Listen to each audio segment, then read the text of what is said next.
तारीख 9 मई साल 2015 का प्रधानमंत्री नरेंद्र मोदी छत्तीसगढ़ के दौरे पर थे। उनका जहाज जगदलपुर हवाई अड्डे पर उतरता है। पीएम के स्वागत में छत्तीसगढ़ के तत्कालीन मुख्यमंत्री रमन सिंह गुलदस्ता लिए खड़े थे। जिले के आला अधिकारी भी एक शफ में खड़े थे। रमन सिंह ने एक एक कर सबसे पीएम का परिचय कराया। फिर बारी आई एक साहिबान की, जिन्होंने काले रंग की पैंट, नीली रंग की शर्ट पहन रखी थी। शायद धूप तेज थी, इसलिए साहिबान की आंखों पर चश्मा भी चढ़ा था, गहरे हरे रंग का एविएटर गॉगल वाला। ये शख्स थे बस्तर के कलेक्टर अमित कटारिया। बहरहाल पीएम का स्वागत हुआ। काफिला कार्यक्रम स्थल की ओर चल पड़ा। कार्यक्रम पूरा भी हुआ। पीएम चल पड़े छत्तीसगढ़ से पश्चिम बंगाल के दौरे पर। लेकिन 3 दिन के बाद यानी 13 मई को एक नोटिस जारी हुई। छत्तीसगढ़ के राज्यपाल के नाम से बस्तर के तत्कालीन कलेक्टर अमित कटारिया के नाम। खालिश सरकारी भाषा से लदी इस नोटिस में लिखा था, दिनांक 9 मई 2015 को जगदलपुर में माननीय प्रधानमंत्री जी का आगमन हुआ। नियम के मुताबिक जिला कलेक्टर के रूप में आपने उनकी अगवानी की, किंतु शासन के ध्यान में यह तथ्य आया है कि माननीय प्रधानमंत्री जी की अगवानी के दौरान आपने सही रस्मी पोशाक नहीं पहनी, वो धूप का चश्मा लगाकर अगवानी की। आपका ये कृत्य the all India services conduct rules 1968 के क्लॉज 3(1) के विपरीत है। आपके इस कृत्य के लिए राज्य शासन के द्वारा आपको सचेत किया जाता है कि इस प्रकार का कोई भी कृत्य भविष्य में न करें जो अखिल भारतीय सेवा अधिकारी की गरिमा के अनुरूप न हो। इस नोटिस का क्या हुआ? होना क्या था? खबरें बनने लगी। किसी ने कलेक्टर के दबंग लुक की आलोचना की तो किसी ने इसे बस्तर के मौसम के लिए जरूरी बताया। सवाल उठने लगे कि 18वीं रैंक लाकर यूपीएससी क्रैक करने वाले आईएएस जो सिर्फ 1 रुपए सैलरी के लेते हैं, जिन्होंने रायगढ़ का रूप ही बदल दिया, उस आईएएस अफसर के चश्मा लगा लेने से कौन सा नियम टूट गया? आपके मन में भी सवाल आ रहा होगा कि चश्मा लगा लेना क्या गुनाह है? अगर आपने आईएएस अफसरों को ध्यान से देखा होगा तो आम दिनों में तो वो सादे शर्ट पैंट में दिखाई देते होंगे, लेकिन किसी खास कार्यक्रम में वो भी खास तौर से तैयार हो जाते हैं। कोई बंद गले का सूट पहनता है तो कोई 2 पीस कोट। पर ऐसा क्यों? क्या आईएएस अधिकारियों की कोई तय वर्दी होती है? और the all India service conduct rules 1968 में किस तरह की रस्मी पोशाक का जिक्र किया गया है, जानेंगे इस वीडियो में। नमस्ते, मेरा नाम शुभम है और आप देख रहे हैं खबर गांव। सबसे पहले तो ये जान लेते हैं कि बंद गला सूट का कॉन्सेप्ट भारत में आया कहां से। बात कुछ ये है कि मुगल काल और फिर अंग्रेजों के दौर में पोशाकों का खास महत्व हुआ करता था। खासकर एक खास पोशाक थी बंद गला सूट। 15 अगस्त हो या 26 जनवरी, इन दोनों ही मौकों पर आईएएस, आईएफएस, आईआरएस अफसर आपको बंद गला सूट पहने दिखाई देंगे। देखने में बहुत शाही लगता है ना, पर क्या ये उनकी कोई सरकारी यूनिफॉर्म है? जवाब है नहीं। फिर सिविल सर्विसेज के अफसर यही पोशाक क्यों पहनते हैं? कहानी शुरू होती है क्वीन विक्टोरिया के दौर में। शुरुआत में इंडिया में ब्रिटिश सरकार का सीधा दखल नहीं था।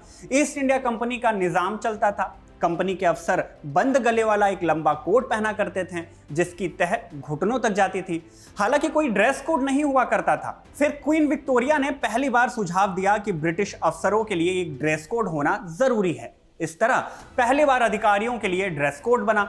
सोने की कढ़ाई, मखमल की सजावट के साथ रेशमी पट्टी और शुतुरमुर्ग के पंख लगी पोशाक, साथ में खास टोपी और तलवार भी थी। ये ड्रेस देखकर देसी राजा भी समझ जाते थे कि सामने कोई मामूली आदमी नहीं, बल्कि ब्रिटिश सरकार का ताकतवर नुमाइंदा खड़ा है।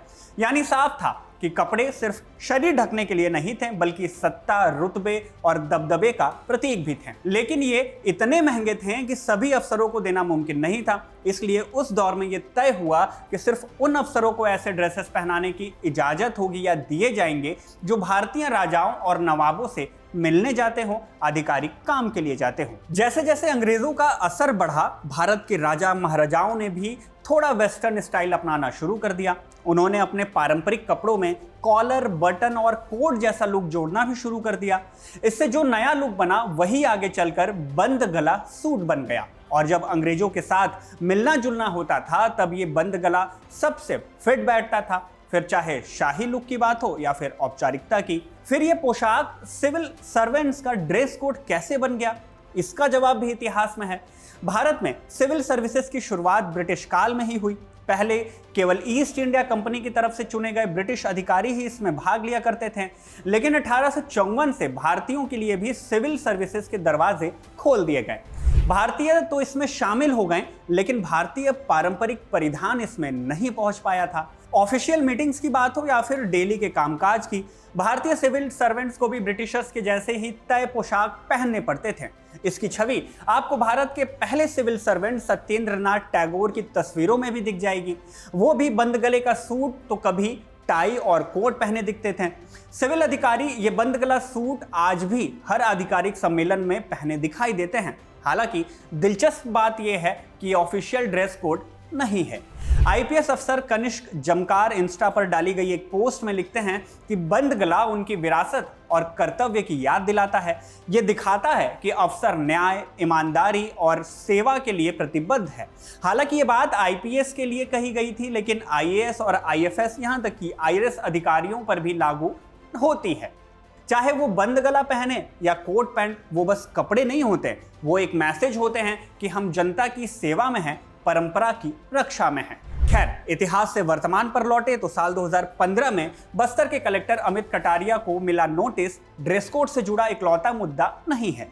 बस्तर के बाद पीएम मोदी दंतेवाड़ा भी गए थे। वहां भी रिसीव करने वाले कलेक्टर केसी देव सेनापति को ऐसा ही नोटिस मिला। अंतर बस ये था कि देव सेनापति को भेजी गई नोटिस में चश्मे का जिक्र नहीं था, लेकिन रस्मी पोशाक वाली बात सेम टू सेम थी। तस्वीरों में भी देखा गया कि केसी देव सेनापति ने सफेद शर्ट और ट्राउजर पहन रखी थी, फॉर्मल था। इन दो उदाहरणों से आपको लग सकता है कि सिर्फ पीएम के सामने ही कोई ड्रेस कोड होता होगा, जिसकी वजह से इन दोनों ही कलेक्टरों की क्लास लग गई। लेकिन मामला इतना सिंपल नहीं है। एक और उदाहरण है, उसे भी देखिए, फिर शायद आपको कुछ और मामले समझ में आए। बात है साल 2022 की शुरुआती गर्मियों की। पटना हाई कोर्ट में जस्टिस पीबी बजंत्री एक मामले की सुनवाई कर रहे थे। सुनवाई के दौरान आईएएस आनंद किशोर को जज के सामने बुलाया गया। ये कौन है? बिहार स्कूल एग्जामिनेशन बोर्ड के तत्कालीन चेयरमैन और बिहार के housing and urban development board के प्रिंसिपल सेक्रेटरी रहे। इससे पहले कि जज साहब आईएएस आनंद किशोर से कुछ सवाल जवाब कर पाते, आईएएस के कपड़े को देखकर वो भड़क जाते हैं। आईएएस आनंद सफेद शर्ट और फॉर्मल पैंट में मास्क लगाए जज के सामने खड़े थे। इन कपड़ों को देखकर जज साहब पूछते हैं कि आप एक आईएएस अधिकारी हैं और आपको ये भी नहीं पता कि आईएएस को कैसे कपड़े पहनने चाहिए।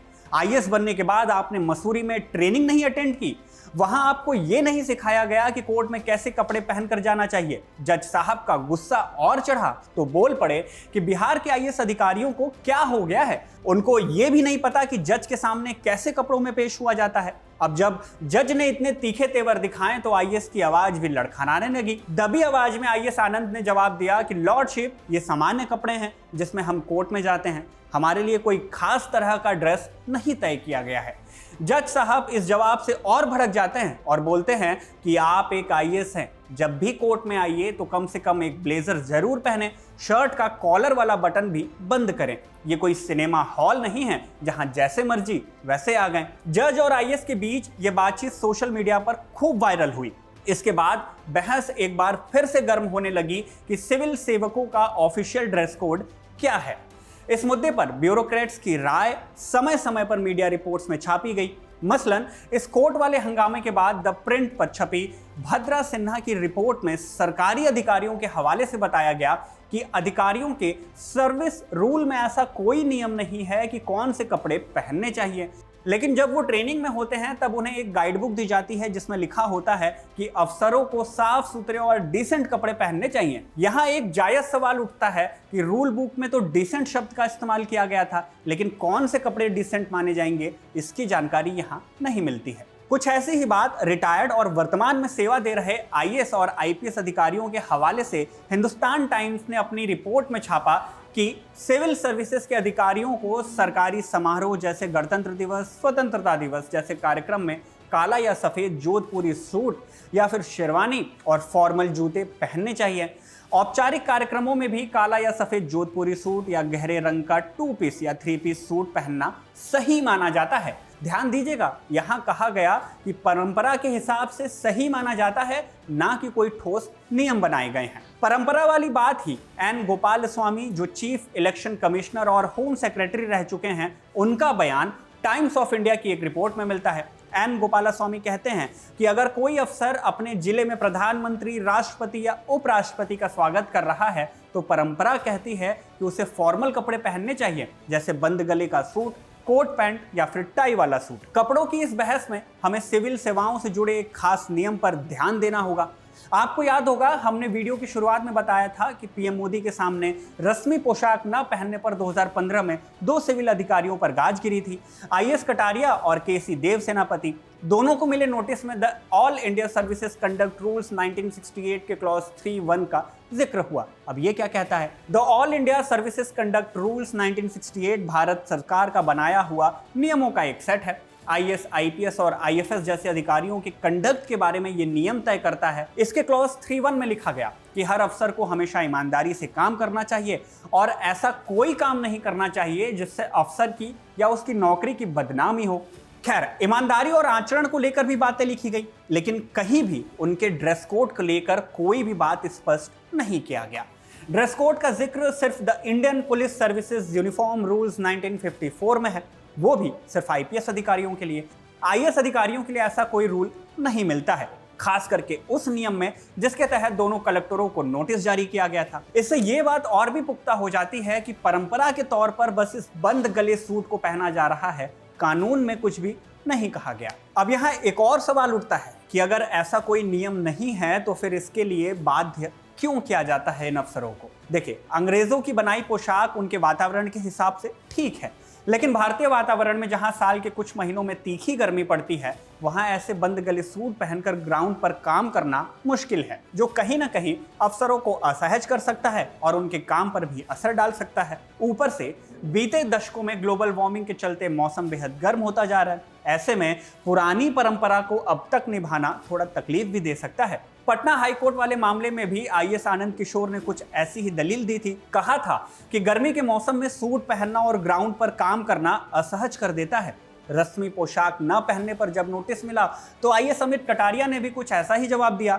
मीडिया रिपोर्ट्स में कटारिया का व्हाट्सएप पर किया हुआ मैसेज छापा गया, जिसमें कटारिया कहते हैं कि बस्तर में मई में बहुत गर्मी होती है, तापमान 40 डिग्री से ऊपर चला जाता है। ऐसे में घंटों तक बंद गला पहनकर काम करना मुश्किल होता है। मैं पूरी तरह फॉर्मल कपड़ों में था, नीली शर्ट, काली पैंट और काले चमड़े के जूते, कोई टी शर्ट या चप्पल नहीं पहनी थी। मैं धूप में खड़ा था, बहुत पसीना आ रहा था, आंखें जल रही थी, इसलिए मैंने बंद गला कोट नहीं पहना जो मेरी कार में ही रखा हुआ था। देखा जाए तो उनका ऐसा करना स्वाभाविक भी है, जिसका समर्थन कई अफसर भी करते आए हैं। वैसे भी अधिकारियों के बयानों और रूल में लिखी गई बातों से तो यही निष्कर्ष निकलता है कि कोई खास कपड़ा पहनना रूल नहीं, सिर्फ परंपरा है।